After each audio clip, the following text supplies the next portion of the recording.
Cebong, cebong, kamilah para cebong. Kami menyembah Jokowi, Buzzer RP Nabi kami, Denny Siregar dan Permadi, Ade Armando dan Eko Kuntadi. Ibadah kami nonton Cokro TV, Cebong, we are strong. Bentar deh, lu ngapain sih nyanyi lagu gitu? Mars Cebong bro. Hah? Mars Cebong. Lu nggak ngeliat nih. Lu nggak ngeliat? Iya tapi gue gerah. Tapi gue gerah. Gerah. Dari lahir loh kita. Bareng-bareng dari lahir loh. Ya mau gimana? Sejak kapan? Hah? Ini nih. Sejak ditempelin stiker ini. Ini tuh kayak cerita-cerita banyak ya, ibaratnya sebenarnya tuh deep down tuh semua orang baik, tapi kayak di tengah-tengah tuh kena propaganda atau ajaran yang sesat gitu loh. Kayak ada film gitu, kayak ada film yang emang bahas itu. Film apaan? Kayak lo mesti nonton deh bro, mumpung lagi ada di bioskop. Ini tuh akan merubah persepsi lo banget soal Apa? menjauhi radikalisme lah gitu. Itu Lo akan terbuka lah pokoknya. emang ada caranya biar lo cara untuk merubah pandangan gua. Emang ada. Harus dengan salah satunya nih ya dengan nonton film bro. Ini ada film yang sebagai perlawanan balik untuk porsi dari film-film kadrun yang udah. Hah? Jadi ada film perlawanan. Ada film perlawanan. Ada film cebong bro, yang bikin aja nabi gue bro. Siapa nabi lu? Tadi kan ada di Marsnya. Nabi gua Muhammad. Nabi emang ada nabi lu? Ada tadi di Mars gua. Ah ya udah, apaan Nabi film gua apa? Buzzer Kasih RP. tau gua sekarang, gua pengen tahu. Lu nonton aja udah langsung dikasih Denny Siregar Production. Hah? Subang Denny Siregar bikin film. Udah lu mending ikut aja. Lu setidaknya ya kalau lu tonton terus lu misalnya nggak suka gitu kan, lu bisa protes, tapi yang penting lu masuk dulu deh ke otak lu. Ya sudahlah, ayolah. Ayo Kalau gitu. ikut. Bayarin tapi ya. Iya. Bayarin gua ya. Iya. Awas.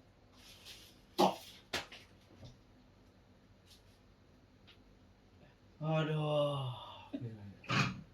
Gila. Aduh. Gimana bro? Asik kan? Mata gua bukan terbuka tapi tertutup bro. Tertutup oleh cebongisme Banyak banget kan? yang sangat memenuhi semua setiap detik film itu bro. Wow. Bukan merasakan yang sensasi jadi cebong. Mana kadal gua? Gak ada bro. Kok bisa? Lu melalui film ini kan langsung sadar bahwa polisi itu baik banget bro. Gila, teroris itu jahat Teroris itu jahat. banget. Tapi ada juga sebenarnya orang-orang kayak lu tadi. Apa? Yang sebenarnya kayak nggak ngerti tapi masih ada harapan, karena kayak sesat aja. Terus abis itu dia belum ketemu polisi-polisi baik yang sangat baik di Indonesia ini, nggak ada yang jahat. Baik dan semua istri polisi itu cantik-cantik ya. Cantik-cantik. Ternyata ya. Dan ini film kayak mematahkan kasus yang lagi besar saat ini bahwa polisi itu busuk. Jadi enggak bro, sama sekali enggak, baik semua polisi. Baik semua. Tapi tahu nggak bro, Apa? gue jadi enek sendiri. Kalau lu aja yang cebok enak, gimana gua? Gue enek bro. Too much buat gue yang udah cebong aja, too much bro. Putar ya.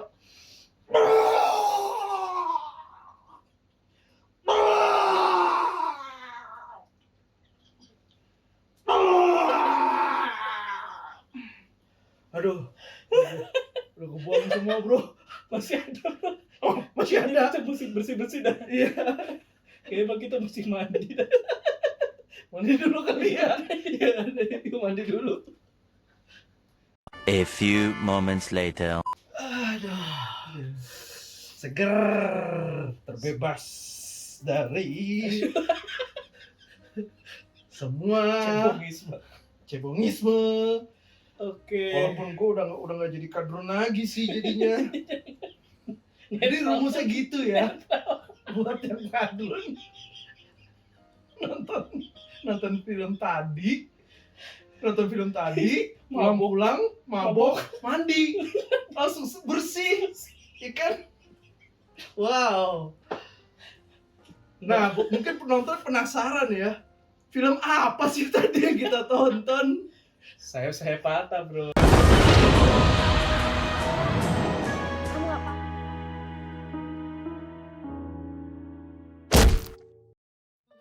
Dengarkan saya padaku. Iya. Jadi kenapa kita memutuskan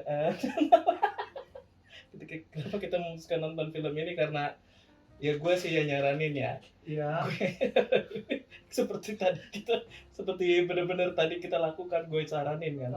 Tapi intinya Anak sendiri kan lu?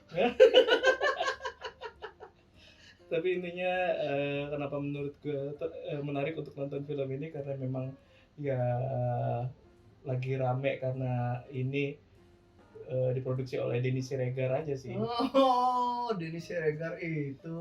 Dan ya. kirain orang-orang nggak tahu pas nonton. Ngetaunya dari Denny Siregar Production. Padahal kan Denny Siregar. Kevin Feige aja cuma kecil, produce by Kevin Iya, Feige.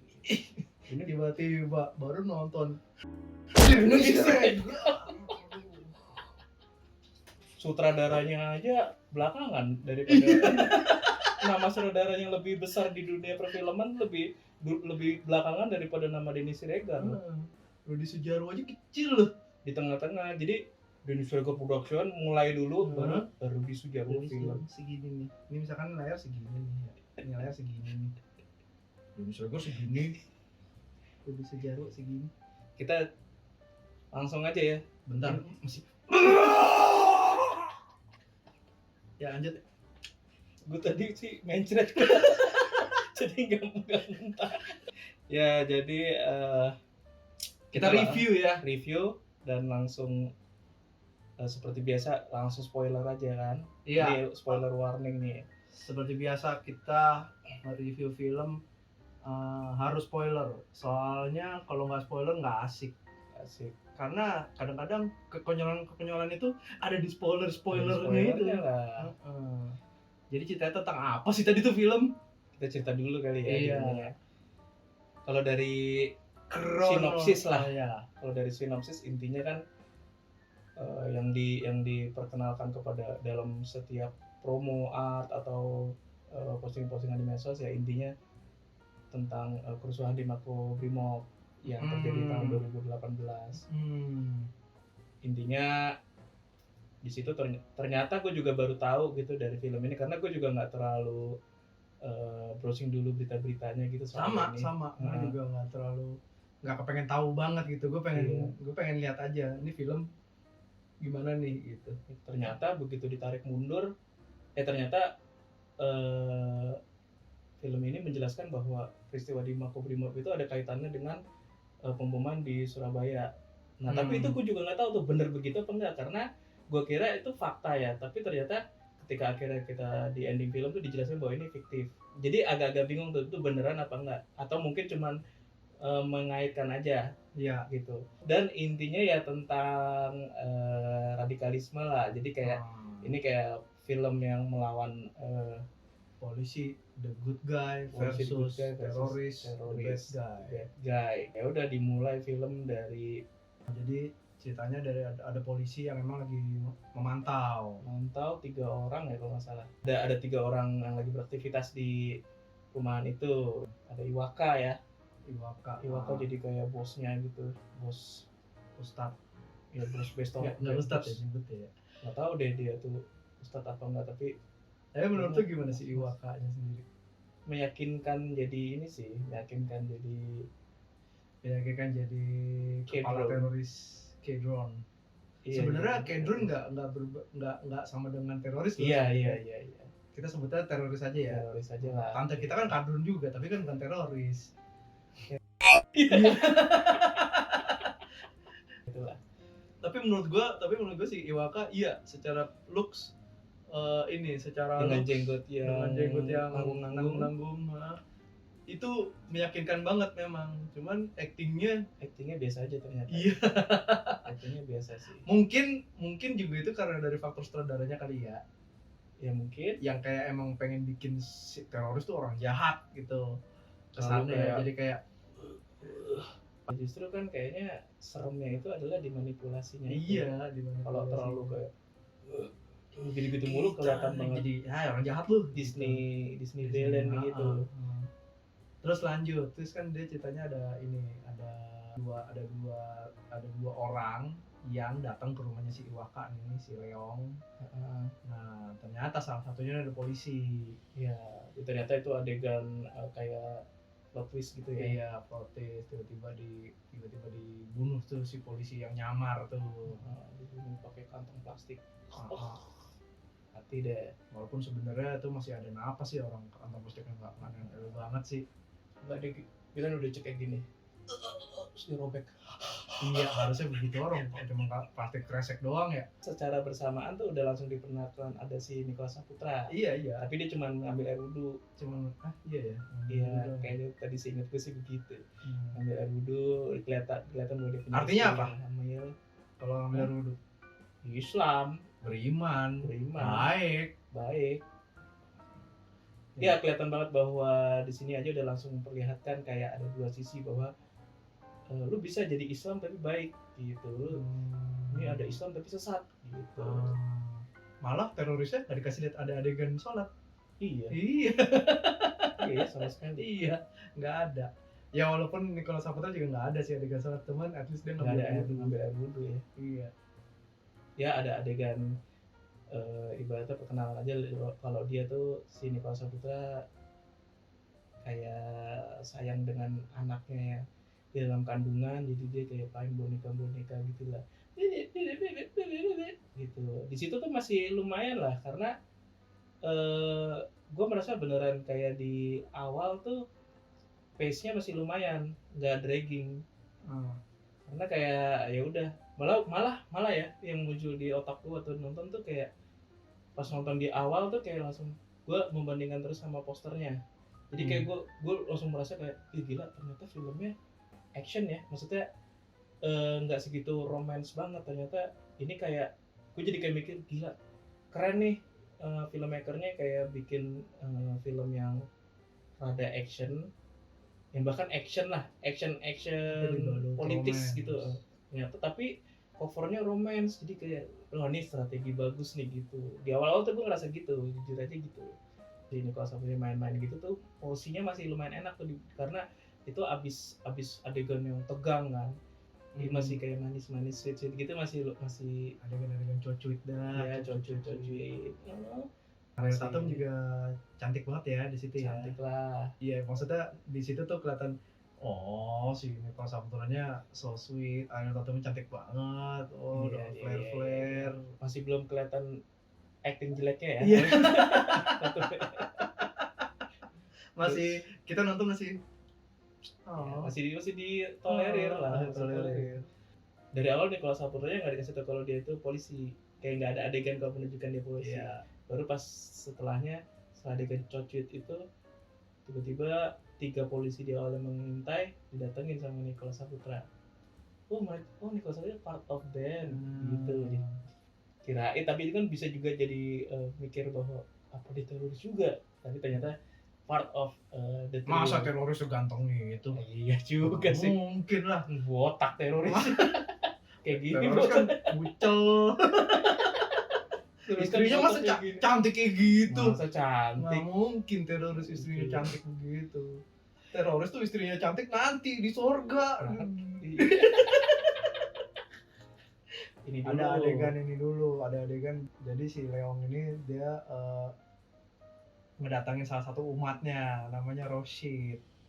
Terus kayak mereka preparation untuk kelihatan ada bunuh diri pakai remote, pakai rompi, coba dipasang, pakai lagi mau preparation tapi nggak sengaja ada anak cewek ini keluar Jadi si gitu. Iwake-nya, si Leongnya sebagai ketua itu jadi wah kayak melihat potensi baru. Tapi di situ belum dijelasin ya, Nggak jadi kayak dijelasin. Gue mikirnya kayak mau diangkat jadi dikawinin iya kali mau gitu dikawin ya. gitu. Karena si bosnya ngeliat kamu siapa, tertarik mukanya Ah. gitu ya. Kayak berbinar-binar gitu, kayak ngaceng sambil berbinar-binar sambil ngaceng gitu kayaknya. Terus si Rosita bilang ini ponakan saya, dia orang tuanya udah meninggal, gak punya siapa-siapa. Oh gitu. Nah, terus Bayi update tuh ceritanya. kayak kita curiga begitu ya. Kita curiga kayak mau dikawinin. Iya, kayak cuma mau dikawinin doang nih, kayak saya kan tugas saya membawa kalian ke surga. Nah, ada kalimat gitu. Berikutnya si Roshid itu datang ke kantor polisi nih. Ding ding dang ding dang ding dang ding dengan muka mencurigakan gitu. Dan secara Di situ sih bersamaan- actingnya semuanya lumayan di adegan itu lumayan pada casual ya. Nah itu bener, selama dari awal sampai titik ini tuh gue ngeliat actingnya tuh natural. Gue suka actingnya Nicholas Saputra. Iya. Itu yang kayak dari awal pun berhadapan dengan Ariel Tatum tuh, Ariel Tatumnya lumayan kelihatan pasif, jadi jomplang banget karena si Nicholas tuh flow-nya enak aja gitu, santai gitu. Ya nggak kelihatan kayak acting lah. Iya nggak kelihatan acting yang kepotong-potong. Gue Iya. sekarang udah saatnya ngomong apa belum? Kayak gitu nggak kelihatan. Iya. Sedangkan Ariel Tatum Walaupun pemilihan bahasanya ya mungkin karena itu Nicholas Saputra, pemilihan bahasanya rada baku sih. iya. Tetap. Cuman ya secara acting Tapi ya bakunya pun kelihatan ngeflow iya, aja. iya, ngeflow. Makanya gue bilang mungkin kalau itu polisi beneran nggak akan kayak gitu pilihan bahasanya. Iya. Cuman ini karena ya Nicholas Saputra kayaknya emang pemilihan bahasanya emang kayak gitu. Di adegan kantor polisi itu tuh semua orang pada kayak pengen dibikin suasana kantor polisi itu santai. Iya, dan itu enak tuh ngelihatnya, kayak iya, actingnya tuh tektokannya kayak bercanda-bercanda. lu mah iya si Nicholas Saputra bercanda dengan sesama anggota Iya. polisinya kayak lu mah kalau udah cewek nggak fokus lu. Iya. Terus enak kayak bronya dapet Iya. tuh bro-broannya.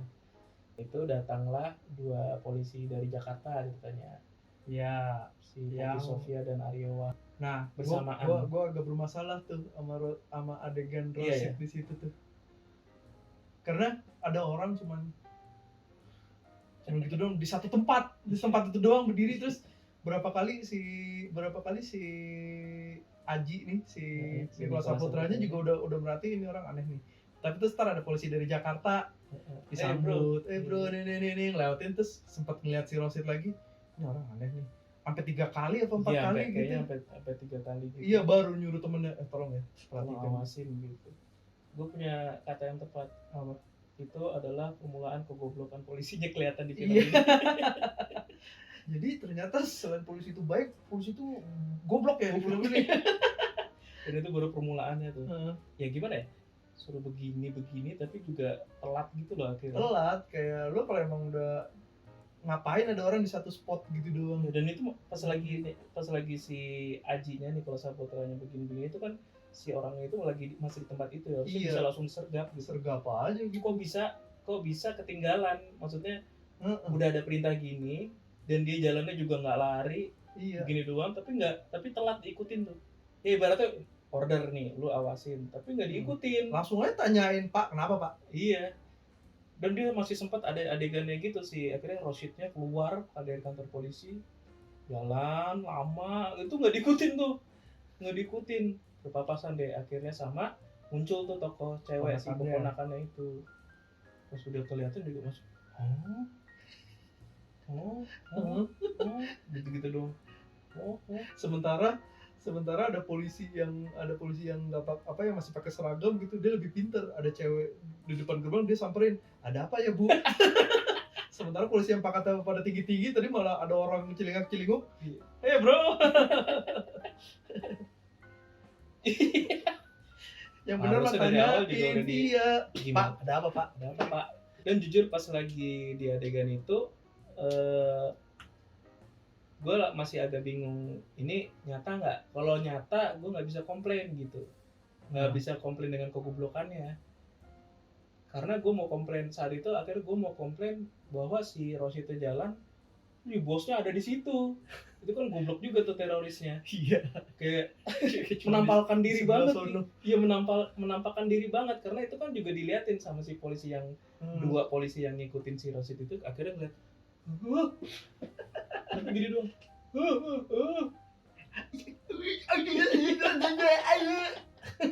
Istilahnya kirain maksudnya si Leongnya si wakenya itu nunggunya di mobil kayak nggak kelihatan kayak gitu.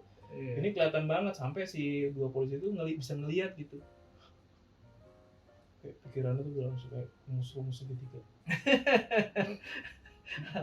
Gue nggak ngerti ya. Gue nggak ngerti kenapa di film ini polisi-polisi aku pada apa ya? Pada Tell me Helmi tetap mikir. kayak harusnya kalau kayak ngeliat kayak gitu, kalau emang ada orang dicurigain, kenapa dia malah balik masuk ke dalam gitu? Iya. Harusnya tangkap ya si Leo Iya. ya. Tangkap loh. Siap siaga Ada. anggota. Iya. Terus akhirnya meledak deh tuh si ponakannya. dengan adegan slow motion. Malah Iya, tuh ya bener. sebenarnya ya, itu tuh menurut gua adegan itu tuh terlalu dragging nih. Iya. Harusnya kalau emang mau bikin yang powerful, udah nggak zaman tuh bikin adegan yang iyalah adegan gitu slow motion. Kita udah tahu bakal meledak. Iya. Acting ceweknya juga udah kayak tatapan kosong gitu tuh, kita udah tahu tuh mau meledak. Ngapain pakai diantisipasi kayak gitu? Harusnya zaman sekarang tuh lu lihat kayak filmnya si The Boys, tiba-tiba ada orang masuk ke titik dar gitu aja gitu, nggak usah pakai kan tuh lebih shocking moment gitu, dar anjir gitu. Kita lebih nggak siap. Kita lebih nggak siap. Di filmnya yang gue inget Christopher Nolan melakukan dua hal itu di dua filmnya. Pertama di Dark Knight yang pas lagi cewek si Rachelnya sama si Two-Face-nya Oh ya, kan diikat. lagi ngomong ya. Ya, Rachelnya belum selesai selesai ngomong santam juga ya gitu. Itu kan lebih nggak siap, terus kita lebih Iya, kaget sebagai lebih penonton. kaget, lebih meninggalkan kesan. Terus gitu yang kedua Coba kalau efeknya no coba Batman-nya slow motion. Cheesy kan? Cici. Terus ya di Satu film lagi ya. keduanya ya si Christopher Nolan yang Interstellar, si Matt Damon-nya kan udah nyuri pesawat, terus dia mau ngelok gitu ke pesawat utamanya. Dia kan dari planet, ya dari planet nyuri kayak kapal pesawat Skocie-nya lah untuk sampai ke pesawat gede utamanya yang lagi melayang di angkasa tuh. Dia mau ngelok tapi udah diberitain kalau lu nggak bisa ngelok, kalau ngelok beda model atau kayak nggak punya passwordnya lu bakal meledak gitu. Ya udah si Matt Damon lagi kayak bisa lu tahu nggak gue ini cus gitu aja, jadi kaget gitu. Iya, bagus tuh kayak gitu. Nggak siap. Nggak intinya. siap sih penontonnya, nggak siap. Jadi tadi kalau film tadi ya agak cheesy sih menurutku. Iya. Gue melihatnya ini tuh kayak si Dennis Rader yang kayak dia sebagai bapak old school yang gue kalau mau bikin film dari dulu tuh kayak influence dia tuh 80s gitu loh, yang 80s film 80s yang kayak yang gitu, yang emang ada gitu, masih selera jadul gitu loh. Iya, dan angle-angle-nya juga bukan angle yang baru kayak gue udah pernah ngeliat nih somewhere nih ada budak dari atas. Iya. Kayak bukan hal baru. Tebakan gue sih kayak Dennis Rader ya, kayak nafsunya dia bikin film terus akhirnya tersalurkannya di sini dengan influence dia yang 80s banget gitu, zaman dulu banget gitu. Dia nggak nonton The Boys. Dia nggak nonton Christopher Nolan. Dia terlalu ngeladenin kadrun terus sibuk ngeladenin kadrun, jadi nggak update sama film sekarang. Di sini ada adegan yang akhirnya gue agak mempertanyakan mau lu apa sih, soalnya diperlihatkan akibat dari ledakan itu banyak orang berdarah, kayak mau gore tapi nanggung. Iya, ya kan, tapi nggak ada darah. Ada sih di muka. Ada di muka, cuman nggak gitu efeknya. Cuma lama banget gitu loh, lama banget. Kayaknya sih pengen menarik simpati aja. Iya. Lihat nih dengan anak kecil yang nangis kehilangan ibunya. Padahal harusnya kalau efek ledakan mah nggak kayak gitu, nggak cuma sekedar coreng-coreng doang. Pasti ada minimal ada tangan di sono, kaki di sini. Ada sih satu bapak-bapak yang ceritanya tangannya buntung. Tapi nggak kelihatan. Tapi dari jauh. Kayaknya dia masih terlalu takut sama lolos rating gitulah kayaknya. Mungkin ya. Ya emang gue juga agak mikirnya kayak gitu sih. Oh ini nggak apa dibikinnya kayak gitu nggak gore karena ya masalah rating. Masalah Tapi ntar rating. next scene-nya berdarah-darah Iya. banget, berdarah-darah banget. Jadi kayak bingung batasnya di mana sih? Iya, lu mau apa sih sebenarnya? Iya. Karena lama jadi kayak gore porn, jadi kayak porn juga gitu loh. Iya, yang kayak lama. lihat nih. Sadis kan. Tapi make up-nya bagus sih, gue bilang. Make-upnya lumayan Make up lah. si- Gosong-gosong make up si- dan luka. Iya, luka si ininya Nicholas Saputra tuh bagus, bahkan attention to detail sampai ke belakang film, lukanya dia ada di sini, itu lama-lama sembuh, lu perhatiin nggak? Good point-nya gitu ya. Iya, jadi kayak koreng-koreng. koreng. Jadi seiring dengan filmnya jalan tuh lama-lama sembuh, jadi nggak bener-bener hilang, sampai adegan istrinya mau melahirkan aja tuh masih ada di sini dikit. Nah, Gitu. Continuity-nya Oke. Detailnya juga pas lagi adegan meledak gitu, gedung sih nggak dikasih lihat ya yang hancur, cuman eksteriornya ada mobil gitu tuh menurut gua lumayan detail sih, bagus. detail. Iya, nggak pasaran lah, at least. Cuman pengemasannya aja kayak terlalu lihat nih sadis kan gitu. Saya tadi ada yang lupa kita ceritain bahwa datang 2 polisi dari Jakarta untuk menjemput si Oh iya, Murad iya si Murad ya. jemput. Murad itu ya, dan jadi 2 polisi itu adalah satu kayak cewek si Poppy Sofia dan cowok si Aryo Wahab yang rambutnya dengan Polisi bodinya gini mulu. gini nih, Rambutnya nutupin kayak Geno Kitaro. Dia Rambutnya kelihatan gini. Iya. Jadi kalau mau ngomong deh harus gitu terus dari tadi. Kitaro itu. Jadi itu nanti di film tuh sangat berdampak fatal bagi dirinya. Dan jadi dia menjemput Murad itu, akhirnya mereka berdua kalau aja lebih lama di situ mereka kan menjadi korban gitu. Tapi karena mereka udah berangkat kan ke Jakarta, jadi di tengah jalan baru menerima kabar. Itu aja tadi, kayak gitu. tell me gitu, dapat kabar. Gimana bang? Iya masa begitu ya. Iya nggak polisi banget. Tapi nggak tahu ya polisi Indonesia mungkin kayak gitu kali. Terus ada adegan yang sebelum itu tuh ada adegan yang menurut gue mengganggu. Apa tuh? Adegan ketika Nicholas Saputra sama temannya satu lagi polisi lagi masih di kantor. Oh iya. Nah di situ tuh ya kan ada teman polisi yang kayak merenung gitu kan, Iya. salah satu. Nah itu tuh gue di situ agak baru nggak kalau yang itu tuh mati tadi, yang 2 itu yang disuruh tugas. Agak kurang kelihatan. ini, Justru karena pas lagi adegan porn nggak kelihatan itu siapa gitu. Iya. Porn. Iya pas lagi berluka-luka tuh ternyata ada salah satunya tuh salah 2-nya tuh mereka yang ngikutin. Iya maksudnya Ngikutin salah satu duluan. mayatnya tuh mereka itu agak kurang Karena- jelas sih. Karena setelah gue inget-inget emang ada adegannya yang pas bom meledak dar tuh ada Iya, tapi gitu. kan itu juga berlaku ke Nicholas Saputranya, tapi Nicholas Saputra Nicholas nggak Saputra mati. di dalam jauh. Itu Itu terlalu dia dekat. deket. Which Nah, terus kayak gitu. is buat apa ya dia nyamperin kalau Hah? itu bom. Ya makanya kan bego ceritanya. Jadi mungkin kata si sutradaranya Rudi Sudjarwonya, ya, jadi kamu nanti perannya sebagai polisi bego ya. Jadi nanti kamu habis ngeliat ada Leong, kamu jangan tangkap dia, tapi Mungkin balik. aktornya udah bilang kayak, oh jadi ini ya Pak, pas sutradara langsung saya freeze gitu kali ya. Jangan.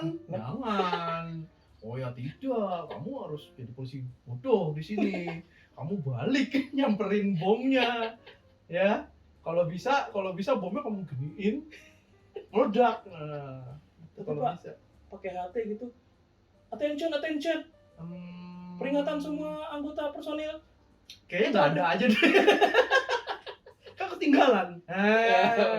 Nggak bawa kan Cuma cuman. begini sini, Iya. lupa perintahnya. Iya. Bawa juga ini. Lupa. Terus lanjut, akhirnya. Oh iya, ada ini gue adegan tadi itu mau cerita pas Adegan lagi yang merenung, terus apa ya, kayak konyol aja gitu, terus nostalgia. nostalgia. Adegan nostalgia terus ya. gue ngerasa kayak gue disuruh sedih sama temennya yang Iya. meninggal itu. Gue suruh sedih, gue suruh nangis. Gue kenal juga kagak. Iya, invest juga enggak terlalu. Invest juga enggak, gue cuman kenal dia cuma beberapa menit doang di depan awal. gitu, cuman adegan ini. Terus ngobrol juga, ngobrol bondingnya kayak cuman ya anak gue lagi lucu-lucunya, hehehe, udah.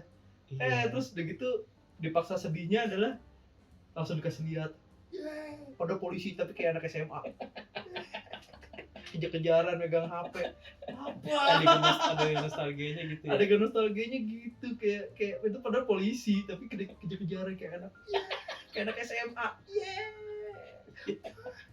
Apaan sih? Lu ngerasa gitu gak? Iya. Kocak gak? Iya, dan ya kita harus start bahas dari sini berarti bahwa scoring musiknya sangat terlalu memaksakan untuk menggait penonton. Kalau ini tuh adegan sedih loh.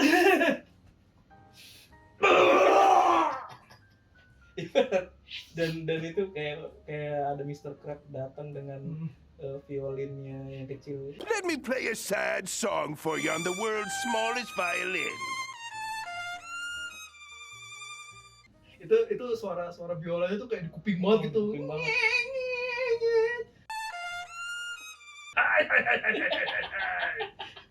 Suara apa itu Mr. Crab? Ini violin terkecil.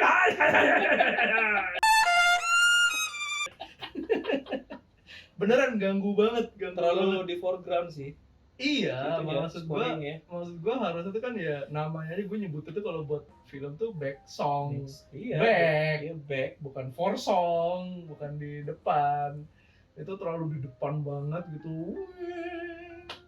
Terlalu patah-patah, jadi terlalu jadi si soundnya itu kayak nih sedih ya. Nih sekarang action nih. Action nih. Dong. Terus Sedih penontonnya dia.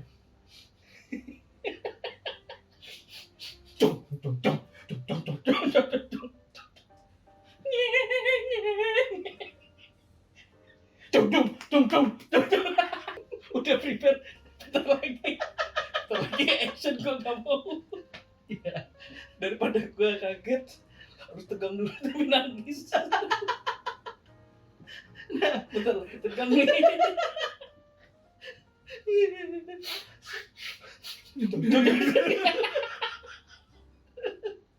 Aduh. Makanya kalau kemarin gue bilang si Mencuri Raden Saleh musiknya bagus, nggak berasa kayak tadi kan? Iya, flow-nya enak, nggak Lagunya enak, patah-patah. nggak patah-patah. Ada beberapa adegan bahkan lagunya tuh yang kayak gue seakan-akan kayak biolanya tuh teriak di kuping gue, sedih gak lo? Sedih. Nah, lo perhatiin nggak?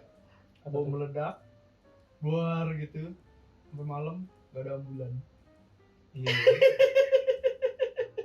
Atau mungkin ada di berita kali ya? Enggak sih, Nggak ada. Itu tuh kalau misalkan di film-film bule ya yang gue lihat, bom meledak malamnya habis itu ya polisi itu udah pakai anduk yang udah di ambulan biasanya gitu. Sampai malam juga tuh polisi cuma renung doang, kagak ada yang ngurusin anjir. Nggak ada ambulan, nggak ada yang ngobatin gitu loh. Iya, nggak ada yang ngobatin, bener. Iya, Sampai lama. sampai tiba-tiba si Nicholas Saputranya bersih sendiri nyampe rumah. Nggak tahu deh siapa yang bersihin. Ada tadi lupa kita ceritain bahwa ada sesuatu dengan OT-OT lah itu. Jadi si Ariel Tatum ternyata ngidam OT-OT yang kalau browsing sih OT-OT itu bakwan tapi bentuknya besar lah gitu di Surabaya. Kalau gitu. kita mah taunya OT-OT mah telanjang ya. Iya. Kita tahunya entah kenapa dari kecil, Iya. kamu jangan OT-OT kalau kita habis mandi terus Nggak pakai nggak pakai baju main lari-lari. kemana-mana gitu OT-OT tuh. Dibilang somehow OT-OT ternyata bakwan, terus ya udah itu ada big role nanti di ending. Tatum ternyata makin khawatir lah dengan keselamatan suaminya dengan berita kayak gitu, yang akhirnya ada adegan di mana Ariel Tatum yang lagi sendirian di rumah ngedor gitu, ternyata ada anak-anak main petasan di luar, dan makin terbukalah acting Ariel Tatum yang jelek itu, makin terbuka lagi di sini kayak kelihatan dia marahin anak itu. Kenapa coba kalau lu bisa kasih tahu kenapa jeleknya di mana? Nah, coba. Jeleknya itu terlalu kalau Nicholas Saputra pas lagi main itu dia tuh tahu kalau line dia tuh mungkin cuma sampai sini, tapi dia tuh ada nafasnya terus gitu loh. Iya. Kayak ada dia tahu dia nggak berhenti sampai situ sebenarnya actingnya. Kalau ini tuh udah acting dia tahu kalau line dia udah habis, kelihatan banget gitu. Ah, Kayak misalnya teriak sama anak ya, main di sini. Udah nggak ada apa. Kalau Nicholas Saputra tuh kayak dari awal juga dia tahu mungkin line dia kayak jangan main di sini misalkan, tapi nggak, misalnya dia ngomong sama ininya, sama si ada Totomnya misalnya, kamu ngidam OTOT ya. Ketawa kayak ada kayak jeda-jeda di awal, ada jeda-jeda di antara between lines-nya dia gitu. Ketawa, oh bisa aja kamu atau apa gitu. Terus jadi kelihatan natural, napasnya tuh nggak berhenti. Kalau itu kelihatan banget, jangan main di sini. Udah. Gitu.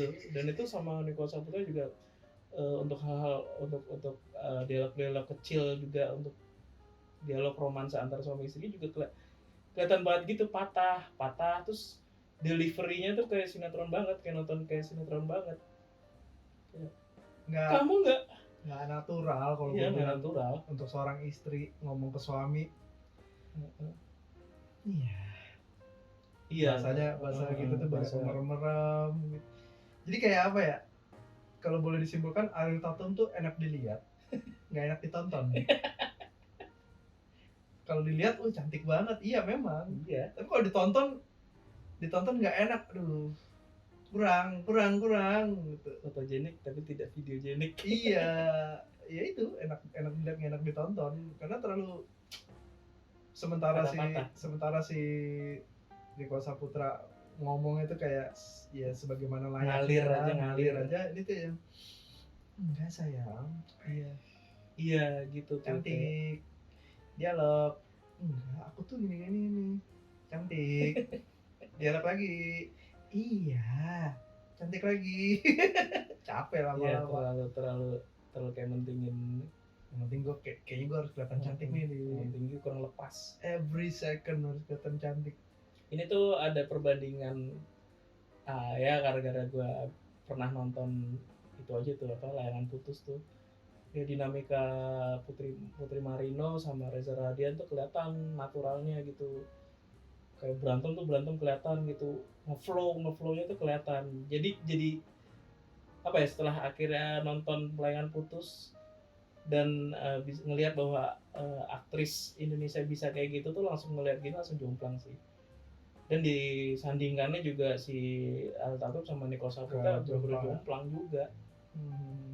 Kayak pas lagi ibaratnya kayak ya itulah adegan akhirnya mereka berantem lah nih ceritanya. Jadi kayak titiknya memuncak lah, ternyata si Ariel Tatum tidak tahan dengan tekanan dan akhirnya berantem, aku mau ke Jakarta aja, berantem lah akhirnya si Nicholas Saputra. Di situ juga ada adegan yang ibaratnya satu shot terus-terusan gitu ya, nggak berhenti ya shotnya tuh. Iya ya, gue nggak ngerasa lagi. Iya, itu satu shot terus, dan kelihatan Nicholas Saputra itu siap dengan acting itu gitu, karena ekspresinya dapet, ngalir. Tapi ya Ariel Tatumnya ya kayak sering kebingungan gitu, kayak ya udah line 1 patah, line 2 patah, kayak ada bayi apa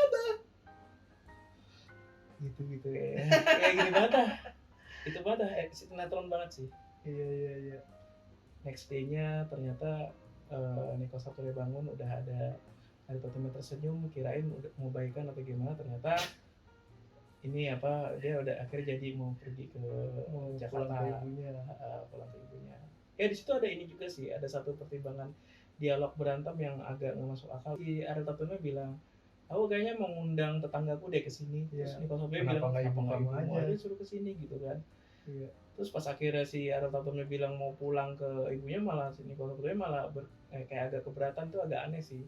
Dan si Nicholas Saputra juga bilang bahwa kalau kamu di Jakarta kamu jadi nggak aman.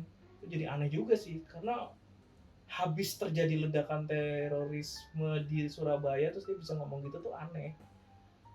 Iya, Gitu. iya. Sedangkan dia juga kalau di Jakarta kan juga tinggal sama ibunya dan lebih banyak orang yang jaga dia gitu. Ya intinya kalau gue sih nangkapnya itu kayak lagi egois aja. Dia Ya. maunya istrinya nemenin dia, tapi ada ibunya.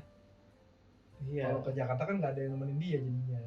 Ya egois, egois aja. Terus goblok juga sih maksudnya di situ Ya kan dia juga. polisi. Ya setelah kejadian ledakan bom gitu di Iya. Surabaya, Masih tetap minta temenin. itu terkesan bodoh aja. Akhirnya Nicholas Saputra ditinggal oleh Ariel Tatum ke Jakarta dan banyak adegan yang akhirnya kembali lagi suara biola kencang di telinga memperlihatkan bahwa Nicholas Saputra ternyata sekarang pulang sendirian dan itu lama banget. Adegan ini. banget. Kayak kerasa bahwa Nicholas Saputra tuh kayak kapan bos kelar jadi dikatnya gitu loh. Kerasa banget gitu. Kapan dikatnya? Soalnya dia udah kayak bingung mau ngapain lagi gitu, duduk. Itu gila, dragging banget sih itu. Bahkan sampai kayak udah setengah film aja kayak nggak jalan-jalan tuh plotnya tuh. Iya, dan ya gitu lah, kayaknya nih film nih bener-bener kayak isi ceritanya itu sebenarnya awal sama akhirnya di tengah-tengah tuh bener-bener ngalamin dragging parah yang kayak sebenarnya nggak ada cerita yang pengen diceritain banget.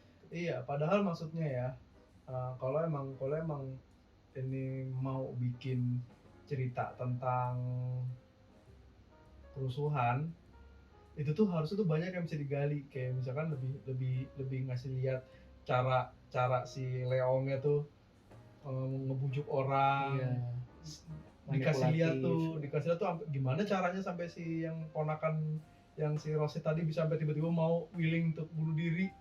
Iya. Itu tuh nggak dikasih lihat, padahal menurut gue tuh itu yang menarik, yang bikin orang, yang sampai sekarang orang nggak habis pikir kan, kok mau ya ada orang mau bunuh diri.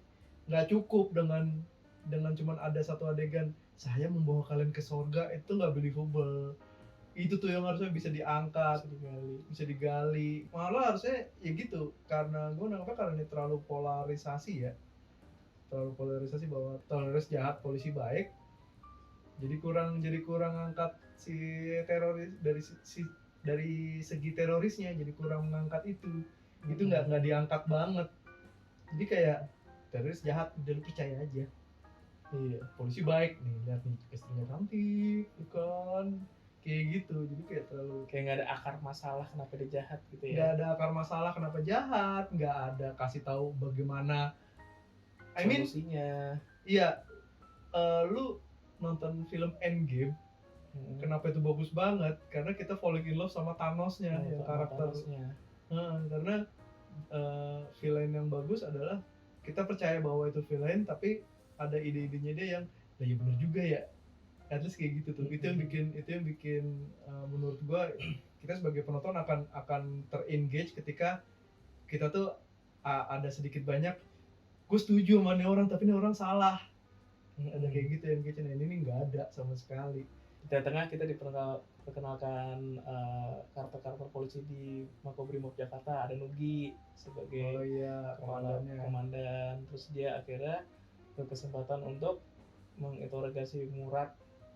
Ya, Murad yang ternyata menunjukkan bahwa dia tuh ternyata polisi yang baik. Kayak good cop gitu. Yeah. Kirain ya saat nonton tuh kirain ada good cop ada bad copnya, ternyata semua good cop. Nggak ada bad copnya. Biasa kan kalau di adegan interogasi kan ada good cop, ada bad cop. biar dia lunak begitu, ada bad copnya jadi kayak anjing. Nggak, terbalik, justru biasanya bad cop duluan yang keluar. Iya. Biar dia tertekan habis itu dilunakin. Dia tuh emang gitu sih. Memakan. Biasa tuh kayak gitu. Ternyata ini good cop semua. Dia nginterogasi si Murad dengan sangat begitu baiknya, kayak nunjukin bahwa polisi itu baik loh sama tahanan gitu, kayak ngasih gorengan, ngasih teh manis, terus gitu kayak memanusiawikan gitu. Di sini kelihatan sangat propaganda sekali ya. Good copnya terlalu good cop. Gue pikir abis dikasih makan, dikasih minum, datang bad copnya. Bukan. Gue nggak sampai kepikiran bad copnya apa gimana. Gue mikirnya abis ini strateginya apa nih? Katanya, yaudah biarin tadi gak capek sendiri. Bola, aku mau nonton bola dulu. Mana ada sih, terus Napi cuman gara-gara diancem, ya udah aku pulang nonton bola. Duduk. Ya udah Pak. Kayaknya ada upaya, ya sangat terlihat bahwa ada upaya kalau si napinya ternyata luluh dengan Iya, tapi nggak polisinya believable gitu. aja. Iya. Masa dia capable of bunuh orang loh. Masa segitu luluhnya sih? Habis bunuh polisi gitu. Iya, abis bunuh polisi masa segitu gampangnya gitu luluh gitu, cuman pakai gorengan sama teh manis anget aja. Cuman tadinya disuruh duduk nggak mau kan? Ya udah saya pulang, duduk.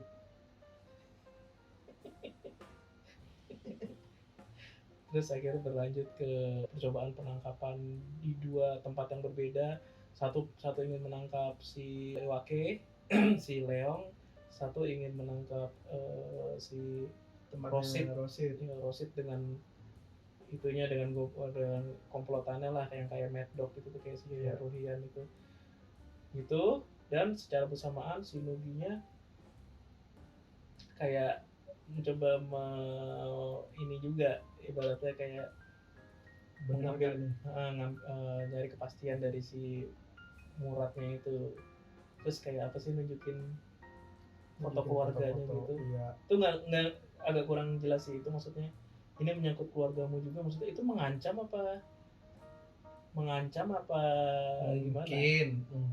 Mungkin faktor psikologis aja. Oh, kalau habis ini lu bisa pulang gitu. Iya, mungkin ya. bisa ketemu anak lu, mungkin gitu kali. Iya, nggak tahu juga sih. Ya masih stay in karakter lah si Nuginya sebagai polisi baik gitu. Iya. Jadi tangkap lah tuh Iwake, terus gitu yang lain ditembak-tembakin, terus dia takutan kan. Si Rosita bersembunyi di bawah, terus dia ketakutan. Gitu, terus lagi-lagi propaganda bahwa polisi baik lagi, terlalu baik lagi. Iya, langsung ditawarin. Lagi begini tawarin tangan. Iya. Padahal temen yang lainnya pada ditembakin Langsung kan. tembak. Ya itu sangat terkesan propaganda banget sih. Di saat itu juga ada upaya propaganda berikutnya lah itulah. Akhirnya ada adegan si Iwake-nya itu diinterogasi. Nah di situ tiba-tiba jadi bad cop, tiba-tiba si Nuginya kayak berantem adu muka gitu kan, kayak deket-deketan muka. Karena gitu. raja terakhir kali nggak bisa jadi good cop mulu kalau Kamu bocah, kamu seperti bocah. terus tiba-tiba untuk selevel pemimpin tertinggi digituin doang marah. Stop! Kamu kayak bocah yang nggak diturutin. Cukup!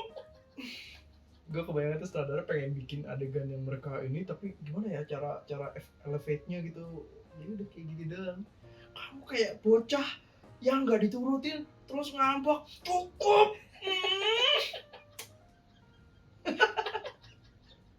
Udah! Sudah! Oh iya, dibanting meja gitu ya. Banting meja terus dia udah begitu doang. Ih, udah. Nuginya juga gitu. Tapi ini wilayah saya. Kamu mau apa? Iya, tapi ini pilihan saya udah. Kayak apa ya? Gue pengen berusaha untuk oke, gue kayak pengen believe ini worth gitu, tapi utama nih gitu. iya, tapi aduh kok pemilihan dialognya kok kayak enggak apa ya? Banding gue pas lagi itu tuh kayak ngebandingin interogasinya Batman sama Joker tuh.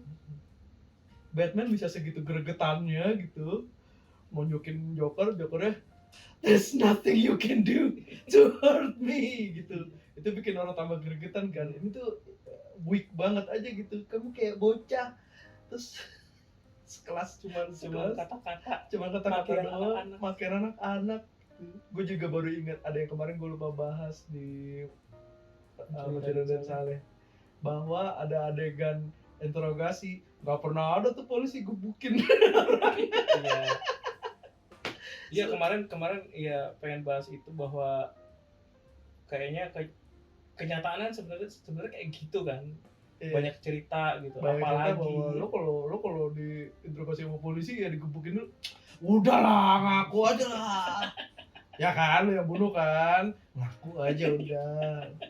Ini baik banget polisi, kagak ada yang gue denger juga maksudnya gue bener-bener kayak denger dari wartawan yang liput tuh pasti begitu sih, kemplang-kemplangin dulu. Iya, minimal nggak ditonjok dikemplang lah gitu, pak gitu kan, nggak ada luka kan kalau itulah kalau yang video paling kelihatan tuh yang waktu siapa tuh ada satu anak yang ngeprank waria-waria terus tasnya dimasukin dibagi-bagiin sampah. Bagian sampah ya. Itu kan akhirnya dia ditangkap, terus pas lagi beredar tuh video pas lagi dia Di penjara ya, suruh masuk penjaranya sampah ya. suruh masuk sampah, terus gitu dibully, walaupun di situ nggak kelihatan kalau yang melakukan polisi, tapi nuansa dibiarkan nuansa penjara tuh sekeras itu. Iya. Dan itu di Mencuri dari Saya nggak ada, yang si Tuk-Tuk ketangkap kayak aman-aman Santai aja. Dan Padahal di mah sini lebih parah lagi, ternyata ini film propaganda banget gitu yang kerasnya itu di tengah kita lagi kelihatan banget, kita lagi diperlihatkan di berita nyata tuh ada kebusukan polisi di petinggi-petinggi Polri itu yang terlibat dalam Brigadir J yang dibunuh. Iya. Tapi Kasusnya si Rambo. yang membunuhnya Ferdi Sambo. Sambo mah tuh di Indonesia, ini kan di Konoha. Ini Konoha. Dan yang tadi pagi juga baru lihat beritanya bahwa ternyata polisi bisa meralat bahwa ternyata sekarang Ferdi Sambo udah nggak jadi tersangka lagi. Gila. Wow.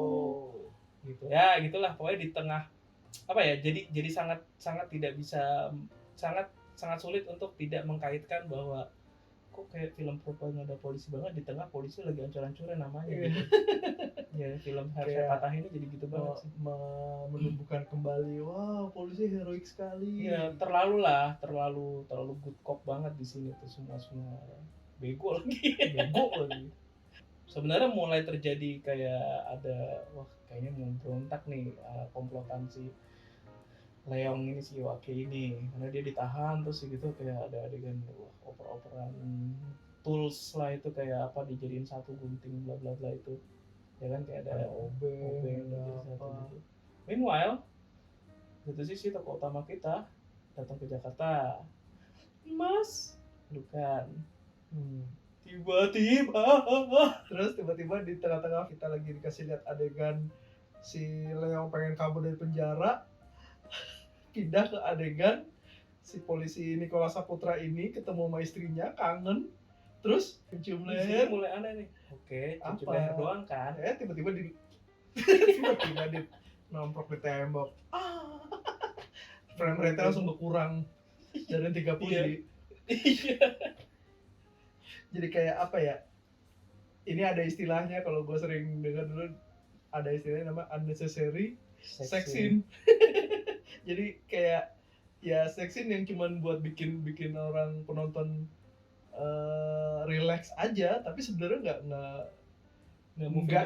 satu nggak indah, dua nggak moving the plot juga, nggak ada meaning apa-apa, nggak ada adegan itu juga nggak apa-apa, bisa jalan sebenarnya. Terus adegannya menurut gua awkward banget karena I mean come on, tanpa bermaksud misoginis ya, sex scene tuh supposed to be siapa yang lebih menjual di situ, antara Nicholas Saputra atau Ariel Tatum kan, lu pasti pengen lihat mukanya Ariel Tatum kan lagi orgasme ya kan. Ini malah ini di tengah-tengah gitu tiba-tiba kan ke kasur gitu, Nicholas Saputranya direbahin. Kenapa jadi Nicholas Saputranya yang baru ada tatum di atasnya, lalu ada tatumnya seperti ingin melakukan blowjob gitu. Jadi Nicholas Saputranya yang terus kamera difokusin ke mukanya Nicholas Saputra. Gua ngapain liat mukanya dia? Ngapain anjir? Kenapa nggak dibalik gitu adegannya? Coba bayangin dibalik nih ya. Ada tatumnya yang lebih seksi kan? Terus begitu pas lagi terus dibalik aja gitu, role play-nya dibalik aja. Jadi Nicholas Saputranya yang di atas, terus gitu nggak kunilingus. Terus udah gitu kelihatan, terus udah gitu ya udah difokusin mukanya ke si Ariel Tatumnya. Itu kan lebih enak ya. Ngapain? Jadi kepikiran bahwa mungkin sudah melakukan itu begitu kayak gila terlalu vulgar ya bro. Ya emang terlalu vulgar, lu ngapain juga di situ? ngapain juga bikin seksi? atau sebenarnya awalnya udah adegannya gitu, si Ariel Tatum lewat, tapi si Denny Siregar kalau diganti kameranya jadi fokus ke Nicholas Saputra gimana? Ada sejarah serius nih. Ini cobaan aja. Kamu lupa siapa produsernya? Coba aja deh. Kayaknya Oke, gini-gini. di Kosa Putra juga udah gitu kan, dipanggil lagi udah di rumah gitu. Bro, kita take ulang. Terus udah ada dua nih. Nih, menurut gue sih kayak bagusan si Ariel Tatum deh yang gini deh. Enggak, bagusan ini. Jadilah Nicholas Saputra.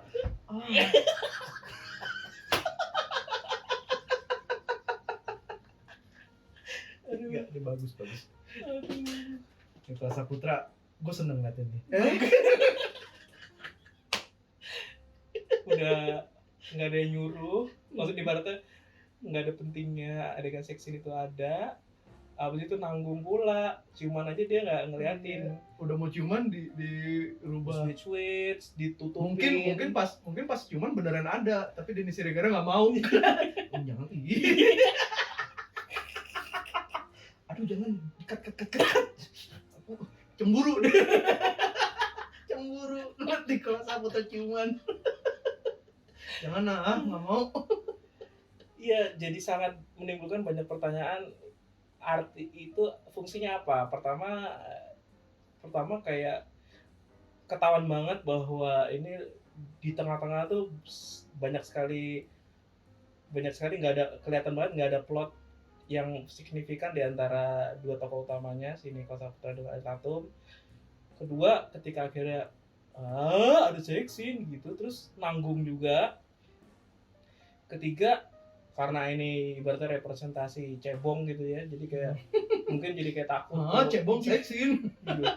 Cebong ternyata Di Power of Love sih nggak ada ini. iya. Maksudnya jadi lu mempertimbangkan kalau seksi ini akan jadi akan mengundang perhujatan gitu. Ya nggak usah ada, tapi dipaksa ada. Maksud gua kecuali nih kalau itu kan mereka berantem. Ya, Si Nicholas Saputra berantem, tapi terus udah gitu make up sex. Jadi ada misalkan sebelumnya ada berantem ya udah aku minta maaf ini make sense lah itu natural. Ya, dan again maksudnya kalau kan itu kan si Nicholasnya nyampe ke Jakarta udah baik. Gitu loh. Iya, baik kan. Ya, tapi maksudnya dan again make up sex juga akan sangat vulgar gitu. Kalau lu takut akan hal itu ya jangan sekalian. Iya, maksud gua ini hubungannya kalau ada hubungan sama plot nih gitu. Oh, iya. Ini secara plot juga ya, secara plot nggak ada fungsinya, ya kan? Kayak mereka juga melakukan itu di sebuah mungkin iya gitu, melakukan itu atau di Surabaya juga pasti melakukan itu gitu ya. Itu cuman kayak ya suami istri melakukan hubungan seks, udah. Kayak filler aja. Iya, nggak ada istimewanya. Kalau dibilang make up seks juga enggak. Dibilang adegan romantis juga enggak, orang itu suami istri kok biasa aja gitu. Jadi gitu banget. Tetap aja jadi yang kebayang adalah Nicholas Saputranya. Merusak. Aduh, bener-bener deh. Itu sangat patut dipertanyakan. Bisa jadi amunisi sih kalau ini film buat gua kan. Buat para kadrun, ini akan jadi amunisi yang sangat baik aja untuk jelek-jelekin film ini karena tiba-tiba Power of Love nggak ada adegan seks, apalagi Nusa nggak ada. Lu jelek-jelekin Nusa lu, tapi lu lihat cebong bikin film ada adegan seksnya, astagfirullah. Film Ariel Tatum tetap gitu. Film maksiat. Terus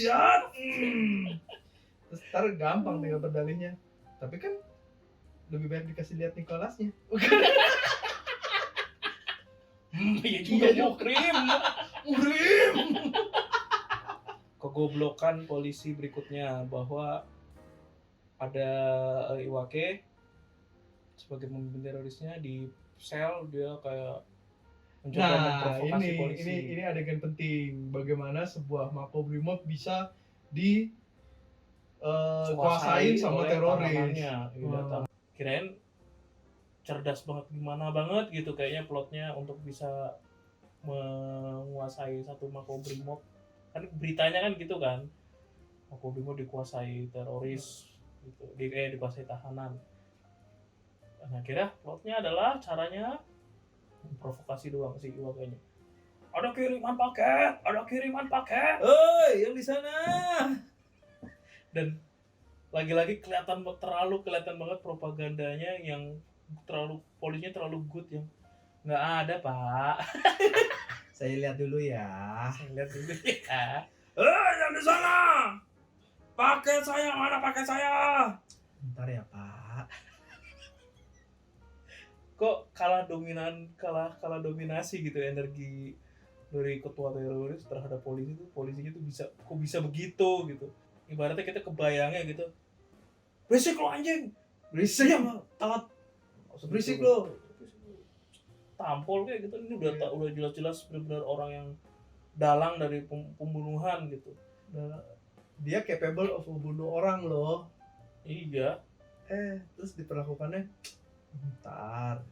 Saya lihat dulu ya. Terus keluar. Oke. Terus baik lagi. Mana paket saya? Nggak ada paketnya. Bohong kamu. Ya gitu-gitu lah. Bohong kamu. Tolong buka. Akhirnya Masuk ke dalam. polisinya masuk ke dalam. Harus ngomong di depan mukanya. Kan saya sudah bilang. Tidak ada. Bohong. Pakai deketin. Maju deh. Saya sudah bilang. Ya, ditarik. Kayak masa iya itu nggak jadi SOP dasar gitu untuk tidak mendekati tahanan di sel itu. Yang udah gitu yang parahnya tuh yang kayak tadi lu bilang, kalau di berita diceritain bahwa Mako Brimob telah dikuasai oleh teroris, terus nggak diceritain teroris bisa menguasai karena kebodohan polisi itu sendiri. Iya, nggak diceritain karena kebodohan polisi itu sendiri.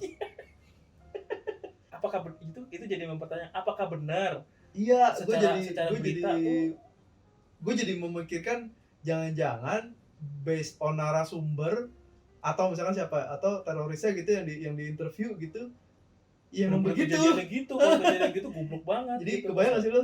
Ya jadi terus Pak Leong itu kemudian dia bilang mana paket saya, minta paket gitu ya kan. Terus polisinya yang bilang nggak ada. Tadi kita agak lupa, kita belum bahas bahwa sebelum terjadi pemberontakan itu sebenarnya ada adegan akhirnya Ariel Tatumnya mau melahirkan. Oh ya. Mau melahirkan, jadi pecah ketuban kan di rumah, terus gitu jadi dibawa ke rumah sakit. Dan di rumah sakit ditemani lah sama Nicholas Saputra gitu. Terus ya ini another kegoblokan. Enggak sih, ini bukan kegoblokan polisi. Ini Ariel Tatumnya goblok. Ya maksudnya sangat tidak. Padahal dari awal dia udah konfliknya adalah kamu kok kerja mulu sih? Iya. Kamu kok kerja mulu? Kontradiktif. Aku nggak pernah dipikirin gitu kan.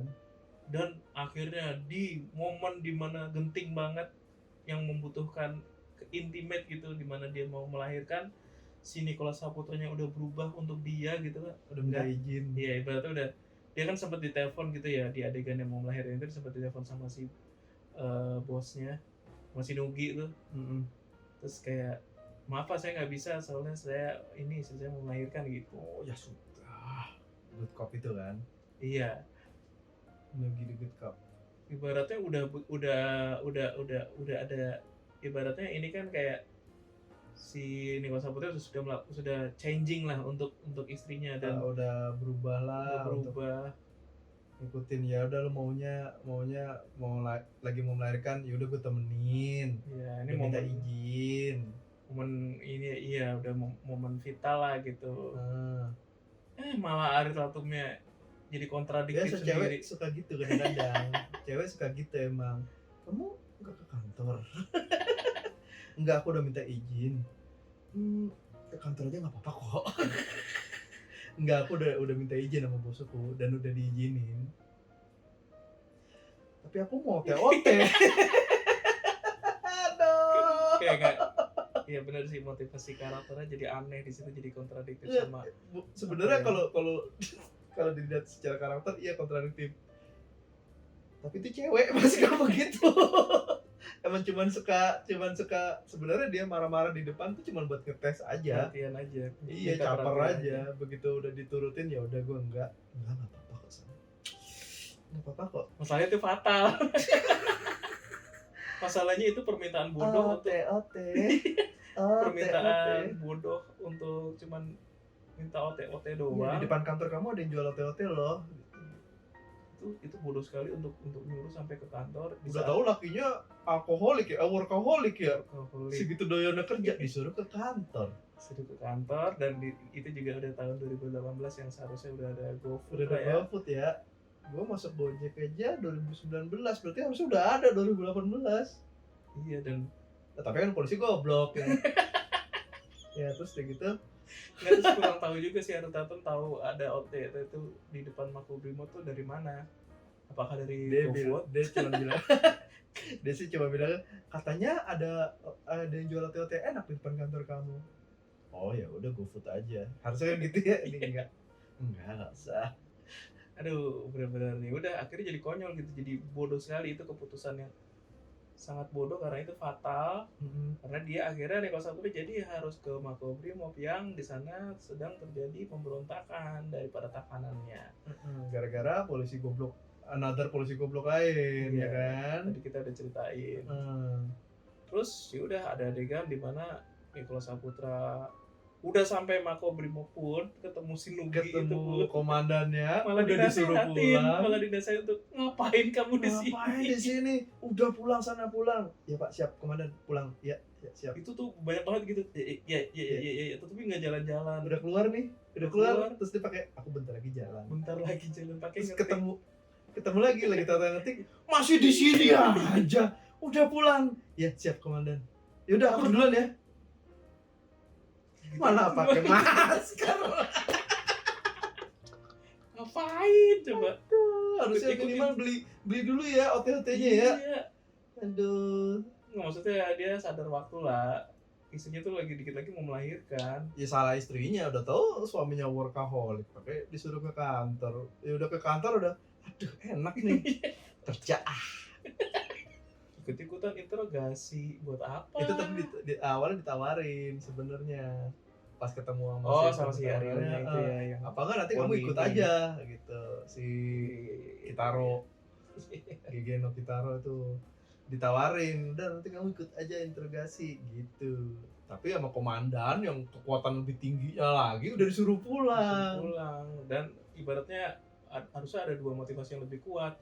Udah disuruh pulang, ditungguin ngidamnya istri, Malah interogasi.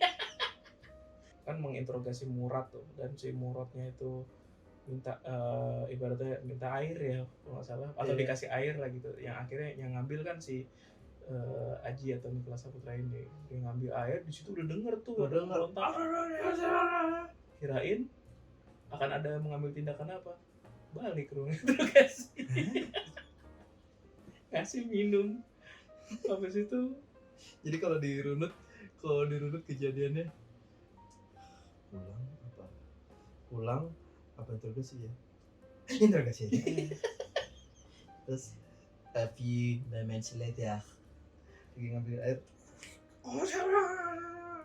dengar sesuatu. apa itu harus aku selidiki atau balik lagi aja tempat interogasi. Ibarat kalau game ada pilihan itu yang main playernya goblok banget. Goblok. Dari awal bahkan sebenarnya kalau dipikir-pikir Iya. ada orang mencurigakan tapi nggak usah. Tapi ngobrol dulu. Ngobrol dulu Terus ada salah satu polisi yang akhirnya menelpon si tokoh polisi cewek ya, bu lari bu gitu, ngabarin lah bahwa jebol gitu. Terus itu udah. adegannya kocak tau sebenarnya. Kalau dari sudut pandang penonton kesannya kayak bawa jebol terus dia kabur. Itu bener-bener abis dia kabur belakangnya ada napi, jadi sebenarnya tuh dari dia itu udah deket tau napinya. Udah deket masih kayak kegoblokan film yang secara logika aja, secara Harusnya begitu udah pandang. kelihatan langsung kabur, langsung ngunci gitu langsung lah. kunci ini udah di sini nih kayaknya tuh, soalnya begitu dia balik bener-bener langsung kelihatan tuh. Coba nanti perhatikan ya yang nonton ya, coba lihat adegan itunya tuh goblok banget. Terus udah gitu ada satu adegan yang sebelum yang ini yang kocak, yang si polisi cewek itu naro si Rosid ke sebuah sel. Oh itu sebenarnya adegannya sebelumnya tuh, sebelum bahkan ada terjadi pengoperan. Iya Itu ada adegan kocak banget. Jadi si ceweknya naro Rosid. seorang Rosid ini ke sebuah sel yang beda sel sama si Leongnya itu. Terus begitu ditaruh di sel, masa ngomong ke napi yang lain, saya titipkan Rosid di sini ya. Apaan sih? Mana ada sih polisi kayak begitu? Aduh. Terus udah gitu napi yang lain juga gitu lagi. Tenang, dia mah baik. Ya too much lah untuk jadi terlalu terkesan propaganda banget bahwa semua polisi itu baik dan semua polisi halus memperlakukan narapidana-nya gitu. Iya, kayak gue udah di itu tuh kan kayak udah mau habis ya. Gue udah di tahap kayak sampai Propaganda. gue telan lagi. Terus nggak enak kan baunya. Iya kayak gitu tuh. Gue udah di akhir film udah nggak segitu nggak enak ya tuh. Udah nyium bau muntah sendiri. Ya, harusnya udah jadi momentum untuk Iya, minta bantuan darurat dong. darurat. Telepon Nuginya tuh pertama langsung, Pak, ini, dan lagi pula mereka juga harusnya mereka tuh bukan terjebak gitu di bangunan yang terkunci. Orang di itu kan selnya itu di bawah tanah. Mereka ke atas tuh ada akses untuk keluar. Ini malah tiga-tiganya turun ke bawah ke bawah. pakai pistol, nggak ada bala bantuan, nggak minta bala bantuan, belum ngubungin juga si Nuginya bahwa ada terjadi Mungkin kayak emergency masa sih jebol kita lihat yuk. Masa nggak ada CCTV untuk bisa memastikan gitu dari jauh. Bener, nggak ada CCTV. Iya, memastikan aja gitu. Dan mereka kayak nggak tahu lah gitu di bawah tuh ada berapa napi, kan harusnya tahu ya. Iyalah. Ada ratusan atau berapa kan pasti tahu ya. Harusnya tahu ya. Gua aja nonton udah langsung mikir kayak itu sih mau ngapain bertiga, yang nodong pun cuma 2, si polisi cewek juga kayak apa coba gini. Invisible Woman gitu kayak pakai power gitu, force field. Udah bisa nembak, ini cuma ada 1-2 orang kena dardir. Habis itu gerombolan kabur juga. Si GG Nositaro si Poni kebayang nggak dia begini nih lihatnya nih, karena kan ketutupan gini, alah jatuh. Ya pokoknya kita pas nonton kayak itu jatuh udah langsung tahu Poninya nih. Karena dia kayak ini kan memblokir pintu. Itu kayak misalkan mereka terjebak di satu ruangan kantor yang kayaknya mereka nggak bisa kemana-mana. Baru dia nelpon Nugi, ya elah telat amat. Nuginya udah pulang ya. Itu baru sadar bahwa ada banyak polisi ya, karena ditembak satu-satu gitu kan. Maksudnya kenapa turun ke bawah cuma bertiga kalau ada banyak polisi di situ ternyata. Terus si Nuginya juga udah saat genting gitu masih aja jadi good cop coba. Iya, masih ngomong ke si tolonglah Pak, dilepas lah itu. Maksudnya ujung-ujungnya dari filmnya semua tuh mati gitu. Terus begitu baru datang kayak apa mau negosiasi apa gitu kalau ujung-ujungnya semua juga mati gitu. Iya, jadi serang aja dari awal aja. Gitu. Harusnya dari awal langsung aja grebek gitu, tembakin udah. Orang cuman mereka harusnya tahu dong tuh di dalam situ ada berapa orang. Ada berapa orang ya, minimal misalkan kalau based on film tadi itu cuma ada 5 orang doang gitu, cuma ada 5 orang, ya udahlah 5 orang kita hajar aja lah ya gitu ya kan. Harusnya lebih gitu sih kan. kayaknya lebih dari 5 orang ya. Lebih kayak 10 lah atau 12 gitu. Terus udah gitu udah terus ketika akhirnya mereka memutuskan untuk nyerang, bruduk udah sampai atas. Si Nicholas Saputra juga udah mati kan, udah kelihatan. Berhenti. Kagak ditembakin. Ada perlawanan. Iya. Nggak ada perlawanan. Ya orang mereka nggak punya senjata. Langsung begini. Ya dari tadi aja. Dan itu tuh dragging banget sebenarnya. Iya tuh lama banget sumpah. Scene dari mereka berhasil didobrak gitu sampai akhirnya mati itu banget, pakai diselingin sama si istrinya melahirkan gitu. Dan kayak ada pengennya kayak menjelaskan bahwa ini terjadi penyiksaan loh. Iya. Karena dipotong kan kayak gitu, udah begitu terus dipotong kayak adegan di bawah tangga cuman yang tapi abis itu balik ada yang itu lagi nggak nambah luka baru atau gimana gitu loh, kayak sama aja. Ujung-ujungnya adalah completely sampai habis itu adegan tearjerker aja udah dah. Dengar aja dengan banyak adegan dengan banyak scoring sedih. Orang sedih ini tangan Mr. Crab di sini gua nih, di kuping gua nih. Selebihnya ada orang ngomong aja tuh kayak kedengerannya sama-sama malah gitu, backsound. jadi backsound. Thomas Meta, wah tapi biola.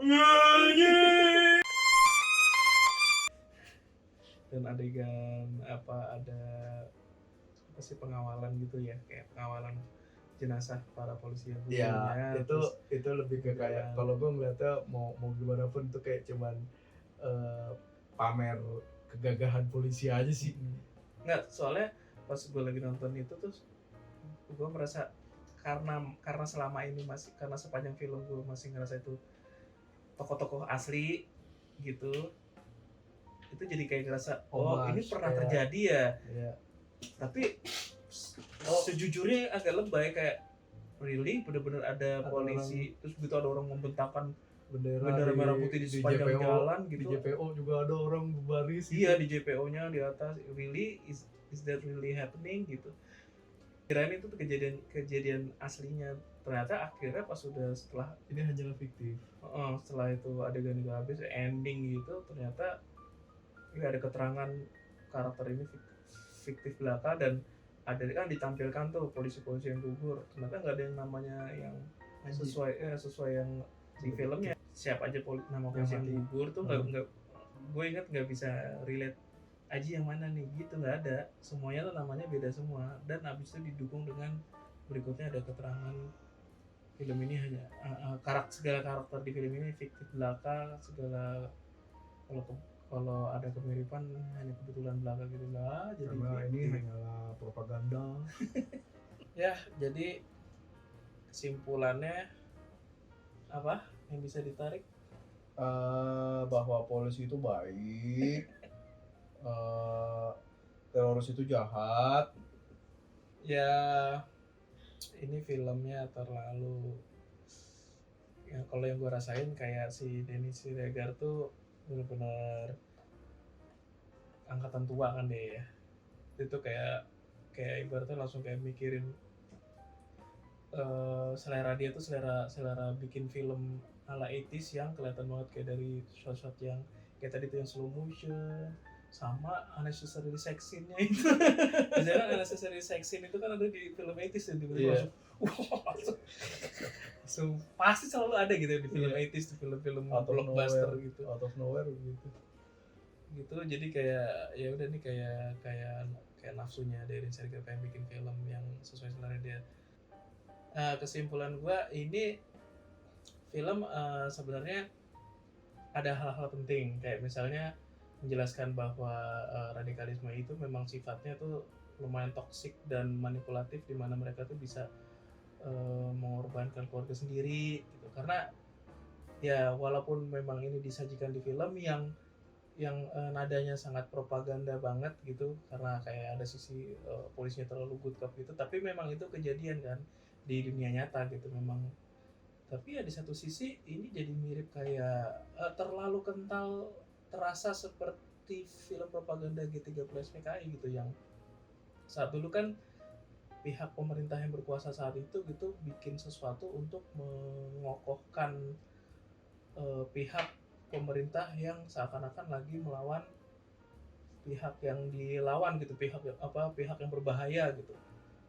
Saat itu kebetulan PKI gitu, ini jagoannya adalah Soeharto dan tentara-tentaranya gitu. Seperti terulang lagi di momen ini ketika lagi publik tuh lagi nggak percayanya dengan institusi kepolisian yang lagi besar-besarnya kasus Brigadir J ini yang menguak kebusukan polisi gitu. Langsung muncul film yang propaganda polisi yang terlalu baik gitu loh. Terlalu baiknya itu aja sih kayak jadi kurang, jadi terasa banget propagandanya gitu. Sebenarnya siaran 86 di TV juga sebenarnya udah Iya, ini tuh kayak eskalasinya dari siaran 86 sih. Gua hanya akan menilai ini dari sisi film. Dari sisi film ini dragging menurut gua. Kayak gue tuh kalau nonton film yang pasti yang gue pengen dapat setelah gue nonton film adalah gue pengen dapat emosionalnya, gue pengen dapat ceritanya apa yang pengen diceritain gitu, sama gue pengennya keluar dari bioskop ada kesannya dikit lah gitu. Ini entah faktor, mungkin karena ujung-ujungnya faktor politik lagi mungkin ya, tapi kayak si Rudi Sudjarwo ini bikin film yang sebenarnya tuh kagak ada ceritanya sebenarnya banyak yang bisa diangkat, yang bisa digali lagi itu sebenarnya banyak, tapi ini dia lebih memilih cerita romantisnya, konflik rumah tangga kurang, dibilang ngomongin soal heroisme polisi kurang, karena malah jadi nunjukin kebegoannya. Kayak mendingan jadi film komedi aja. Pro-nya ada beberapa detail-detail yang kelihatan nih kayaknya ini nih niat bikinnya, ada produksi pas lagi adegan ledakannya bagus, terus detail soalnya tadi gue pernah bilang make up-nya tuh bagus sampai cuman kayaknya untuk begitu dia mikirin detail itu kayak jadi lupa mikirin yang lain, mikirin detail-detail yang lain tuh jadi kayak lupa, terlalu polarized banget bahwa good versus evil, there's no gray in between. Jadi gitu, jadi kesannya kayak bosen menurut gue kalau kayak gitu ya. Padahal filmnya sudah berupaya untuk masukin gray area dari sisi terorisnya loh. Maksudnya terorisnya sendiri, napinya sendiri ada yang baik gitu kan. Ya tapi polisinya nggak ada yang jahat. Ya. Polisinya nggak ada yang jahat, tapi grey-nya kurang nanggung. Iya. Gitu kali ya kesimpulannya. Jadi kayak udah nggak ada yang bisa diomongin lagi ya dari film ini ya. Lagi, karena sumpah ini sejujurnya lebih ngantuk daripada bahas Raden Saleh, karena walaupun secara durasi itu lebih panjangan Mencuri Raden Saleh, tapi ini lebih bikin ngantuk karena dragging banget sih. Gue sampai inget tadi kita menit keberapa, gue sampai udah nanya ke lu, udah mulai capek belum nih? Iya, sangat capek karena apalagi di pertengahan tuh kayak kosong sebenarnya, kayak udah kehabisan dia mau ceritain apa, kebanyakan romansa yang dipanjang-panjangin. Jadi anyway ya, sekian lah kayaknya. Segitu aja kali ya. Bisa kita capek. Aduh. Capek yang berisi. Kayak kita habis ketemu orang tua tuh diceramahin, ini tuh bagus, yang ini jelek, keluar jadi aduh capek banget, padahal gue bayar nonton ini. Jadi akan menunggu film Denny Siregar Production berikutnya. Oh tentu saja.